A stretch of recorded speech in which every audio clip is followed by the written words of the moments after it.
অর্থনীতি সবল করার প্রাকৃতিক আইন জাকাত ভিত্তিক অর্থনীতি চালু করা। জাকাত ভিত্তিক অর্থনীতি চালু করলে এমন সবল অর্থনীতি হবে যে এই বাংলাদেশের কেউ আদাপেটা থাকবে না, এই বাংলাদেশের কেউ রাস্তায় ঘুমাবে না, এই বাংলাদেশের কেউ অশিক্ষিত থাকবে না, এই বাংলাদেশের কেউ কাপড় ড্রেস ছাড়া থাকবে না। তাই আল্লাহ বলছেন যে অর্থনীতিকে সবল করার প্রকৃত যদি সমাজে তুমি অর্থনীতি সুষ্ঠু করতে চাও তাহলে জাকাত ভিত্তিক চালু করো। এইডস বন্ধ করার প্রাকৃতিক আইন, হ্যাঁ রে, এইডস বন্ধ করার জন্য কত পৃথিবী এখন করছে, তাই না? কত রকম বিজ্ঞাপন আমরা দেখি। কিন্তু জেনাকারীকে পাথর ছুঁড়ে মেরে ফেলো, ওয়ালা তাকরাবুজ জিনা ইন্নাহু কানা ফাহিশা ওয়া সাআ সাবিলা। এটা অত্যন্ত, জেনা করা অত্যন্ত অকল্যাণকর পথ। এই অকল্যাণকর পথ আল্লাহ অকল্যাণকর পথ বলে রেখে দিয়েছে। মানে এটা যদি তোমরা চালু করো তোমাদের সমাজে নানাবিধ মারাত্মক মারাত্মক ব্যাধি হবে। আগে আমরা যখন ছাত্র ছিলাম তখন আমরা শুনতাম এই বেশ্যাখানায় গেলে, এখানে গেলে এইডস হয়, গনোরিয়া হয়, সিফিলিস হয়, আমরা ওই পড়েছি। আর এখন আসছে এইডস হয়, সামনে আরও আসবে। যদি এটা বন্ধ না করা হয় সামনে আরও আসবে। তাহলে এইডস বন্ধ করার প্রাকৃতিক আইন আল্লাহ জানিয়ে দিয়েছে। তাহলে আল্লাহ জানানো এগুলো প্রাকৃতিক আইন আরও কোরআন হাদিস থেকে আমরা বের করতে পারবো, অনেক বের করা যাবে। কোরআন সুন্নাহর আলোকে চিন্তা গবেষণা করে প্রাকৃতিক আইন জেনে নিতে আল্লাহ যেভাবে বলেছেন। এবার চলুন কোরআন সুন্নাহর আলোকে প্রাকৃতিক আইন জেনে আল্লাহ কীভাবে বলেছেন, গবেষণা করে কীভাবে বের করবে। যেগুলো ডাইরেক্টলি আল্লাহ জেনে দিয়েছেন সে তো দিয়েছেন, আমরা কিছু দেখালাম। এখন গবেষণা করে বের করে নিতে বলেছে কেমনি দেখুন। আল্লাহ বলছে আনজালনা ইলাইকা যিকরা লিতুবাইয়িনা লিন-নাসি মা নুযিলা ইলাইহিম ওয়া লাআল্লাহুম ইয়াতাফাক্কারুন। কি অপূর্ব কোরআন! সূরা নাহলের 44 নম্বর আয়াত আল্লাহ বলছেন, আর এই জিকির কোরআন তোমার উপর নাজিল করেছি যেন নাজিল হওয়া বিষয় ব্যাখ্যা বিশ্লেষণের মধ্যে তুমি মানুষের নিকটে স্পষ্ট করে তুলতে পারো এবং তারা নিজেরাও যেন তা নিয়ে চিন্তা গবেষণা করে। সাংঘাতিক একটি কথা। দেখুন আল্লাহ রাসূল সাল্লাল্লাহু আলাইহি ওয়াসাল্লাম বলছে এই কোরআন তোমার উপর নাজিল করেছে, তুমি এটা মানুষকে ব্যাখ্যা করে বোঝাবে কথা কাজ সমাধানের মাধ্যমে, বাস এটুকু বললেই তো হতো। তারপর ওখানে শেষ না করে আল্লাহ বলছে কি, এবং তারা নিজেরাও যেন তা নিয়ে চিন্তা গবেষণা করে। রাসূল যতটুকু ব্যাখ্যা করলেন ওইটুকু নিয়ে ঘুমায় না থাকে। কোরআন বলছে তারা নিজেরাও যেন এটা নিয়ে চিন্তা গবেষণা করে। ওয়াই? সাংঘাতিক চিন্তার কথা এগুলো। আমাদের চিন্তা করতে হবে। আল্লাহ তো ওইখানে স্টপ করতে পারতেন, এই পর্যন্ত তো স্টপ করতে পারতেন। তারা নিজেরাও যেন তা নিয়ে চিন্তা গবেষণা করে। কেন বললেন? বললেন এই জন্যে রাসূল যে সময় আজ থেকে 1400 বছর আগে যে সাহাবায়ে কেরামদের সামনে কথাগুলো ব্যাখ্যা করেছিলেন, উনি এমন কথা ব্যবহার করেছিলেন যাতে ওনারা বুঝতে পারে। উনি যদি এখনকার জ্ঞানের আলোকে ব্যাখ্যা করতে বুঝতে পারতো ওনারা? বুঝতে পারতো? বুঝতে পারতো না। কাজেই আল্লাহ বলে দিয়েছেন কিন্তু মানুষের জন্য এইটা রাসূলের কোরআনের কথা এবং রাসূলের কথা নিয়ে চিন্তা গবেষণা করা চালিয়ে যেতে থাকে কিয়ামত পর্যন্ত। যেমন আমি একটা এক্সাম্পল দিই। রাসূল বলছে তীরের যুদ্ধের বিষয়ে বলছে যে তীরের মধ্যে রয়েছে প্রচণ্ড শক্তি, তীরের মধ্যে রয়েছে প্রচণ্ড শক্তি। যে ব্যক্তি তীর তৈরি করবে, তীর শিক্ষা করবে, তাতে অনেক কল্যাণ আছে, অনেক সওয়াব আছে। ওই সময় তীরই ছিল যুদ্ধাস্ত্র। কিন্তু উনি যদি বলতেন যে ক্রুজ মিসাইলের মধ্যে রয়েছে প্রচণ্ড শক্তি, ক্রুজ মিসাইলের মধ্যে রয়েছে প্রচণ্ড শক্তি, সাহাবায়ে কেরাম বুঝতো? কিছু বুঝতো না, কিছু বুঝতো না। তাহলে এখন আমরা আছি তীর। তীর কি জিনিস? তীর হচ্ছে মিসাইল, এক জায়গাতে ছুড়লে আর এক জায়গায় যেয়ে পড়ে, এটাকে বলে মিসাইল। তাহলে ওইখানে ওই হাদিসটার ব্যাখ্যা কী হবে? হ্যাঁ, রাসূল সাল্লাল্লাহু আলাইহি ওয়াসাল্লাম বলছেন মিসাইলের মধ্যে রয়েছে প্রচণ্ড শক্তি, মিসাইলের মধ্যে রয়েছে প্রচণ্ড শক্তি। কাজে আমাদের গবেষণা করে করে বের করতে হবে, গবেষণা করে করে আগে ওই সামনে এগিয়ে যেতে হবে। এই জন্য আল্লাহর বলছেন এবং তারা নিজেরাও যেন তা নিয়ে চিন্তা গবেষণা করে। হায় রে মুসলমান জাতি, চিন্তা গবেষণা বন্ধই করে দিয়েছি।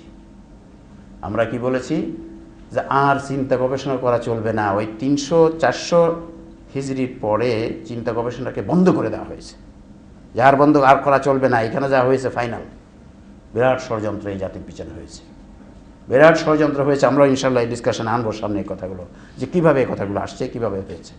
তাহলে দেখুন আল্লাহ রাব্বুল আলামিন বলে দিয়েছেন যে তোমরা চিন্তা গবেষণা চালু রাখো এবং চিন্তা গবেষণার মাধ্যমে যে প্রাকৃতিক আইনগুলো আমি ন্যাচারে করে রেখেছি তোমরা সেটা বের করে নাও। চিকিৎসা সম্বন্ধে আছে, রাসূলের হাদিস আছে, এমন কোনো রোগ নাই যার চিকিৎসা নাই, ঠিক না?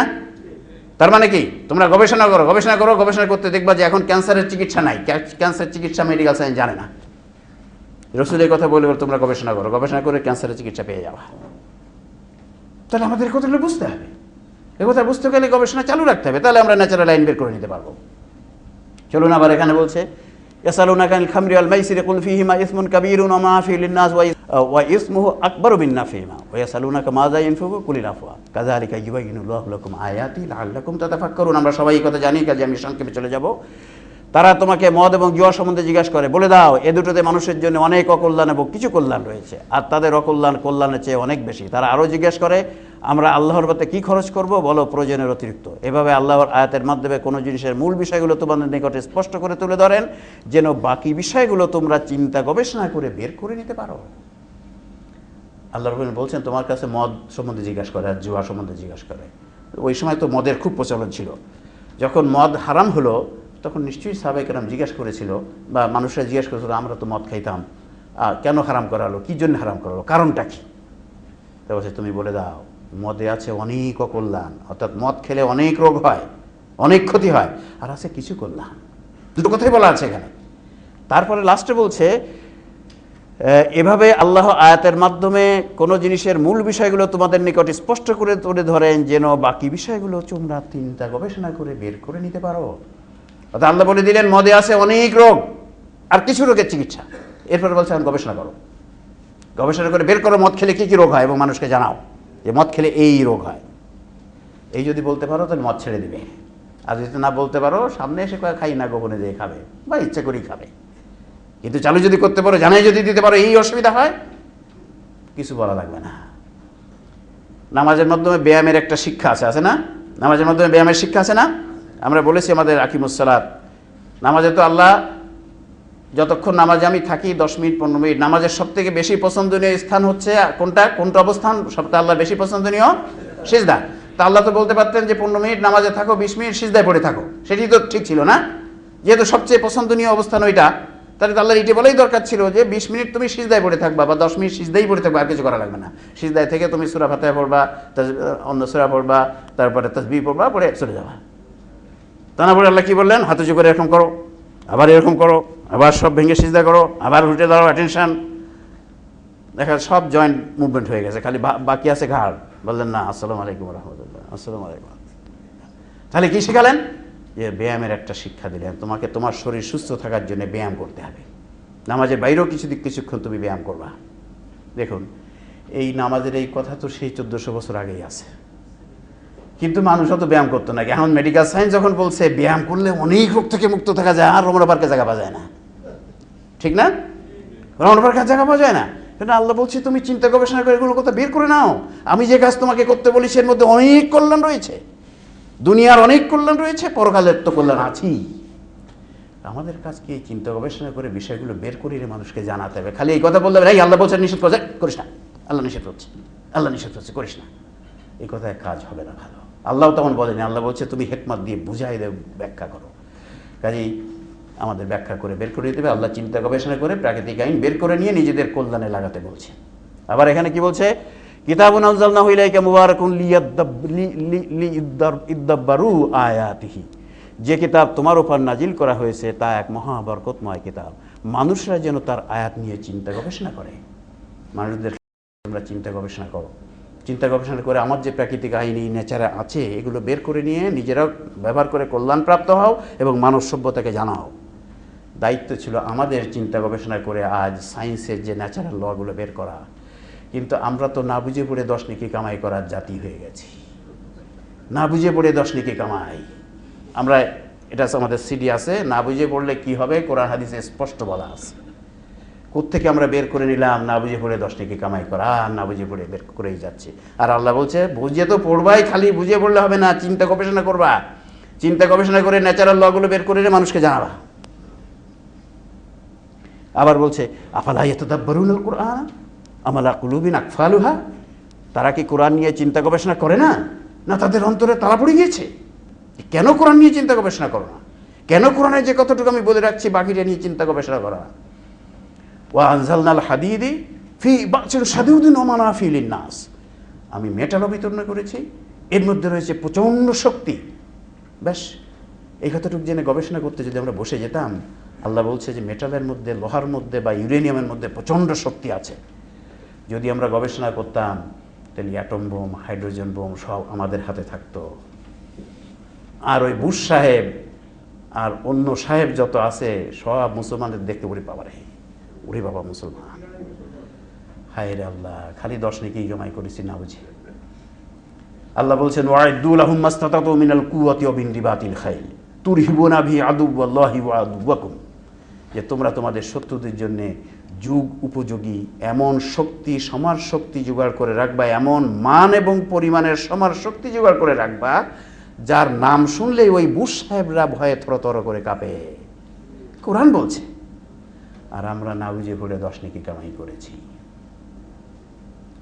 অবাক অবাক কোরআনের এইসব কথা আর বাস্তবতা। আর আল্লাহ বলছে কোরআনের কিছু মানবা আর কিছু মানবা না।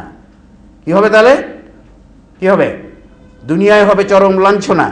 আফাতুমিনুনা বিবাদিল কিতাবি ওয়া তাকফুরুনা বিবাদ ফামা জাযাউ মান ইয়াফআলু যালিকা মিনকুম ইল্লা খিজুন ফিল হায়াতিদ দুনিয়া ওয়া ইয়াউমাল কিয়ামাতি ইউরাদুনা ইলা আশাদ্দিল আযাব। যদি কিছু মানো আর কিছু না মানো, যেটা মানলে খুব পরেশগার মনে হয়, লোকে এসে বুজুর্গ বলবে, দোয়া দিবে, পাটা টিপি দিবে, আর নজর নিয়াজ দিয়ে যাবে, বেশ আরামে থাকা যাবে, সেগুলোই বেশি বেশি করা হয়।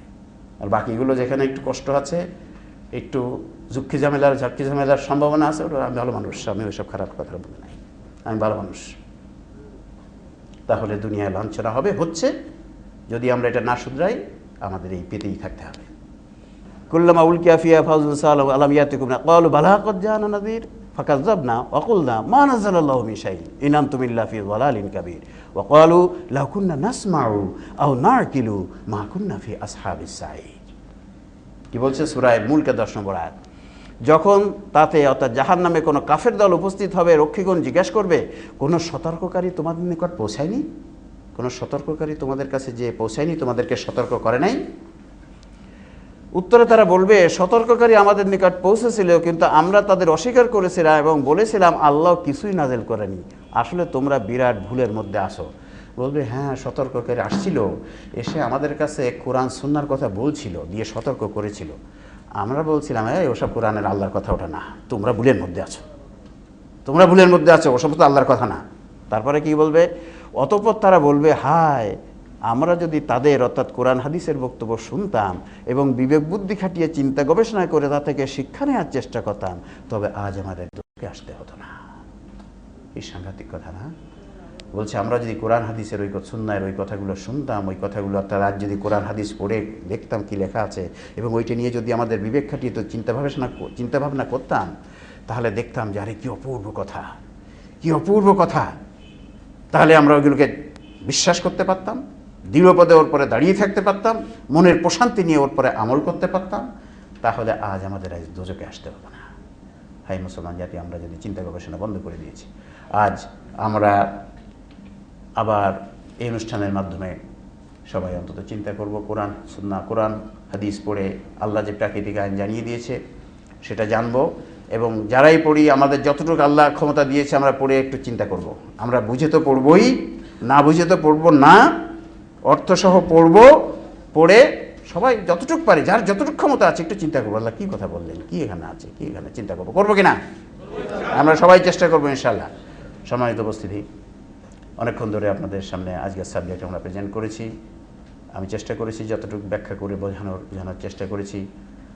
আশা করি আমরা হয়তো অন্তত 100% না হলেও আমরা অন্তত মোটামুটি বুঝতে পেরেছি যে আল্লাহ যেখানে বলেছে আমার ইচ্ছা ছাড়া কিছু হয় না, আমাদের যে আজকের সাবজেক্ট যে আল্লাহর ইচ্ছায় সব কিছু কথাটি প্রচারিত এবং প্রকৃত ব্যাখ্যা, আমরা আশা করি যে এটা অনেকটাই আমাদের কাছে পরিষ্কার হয়েছে।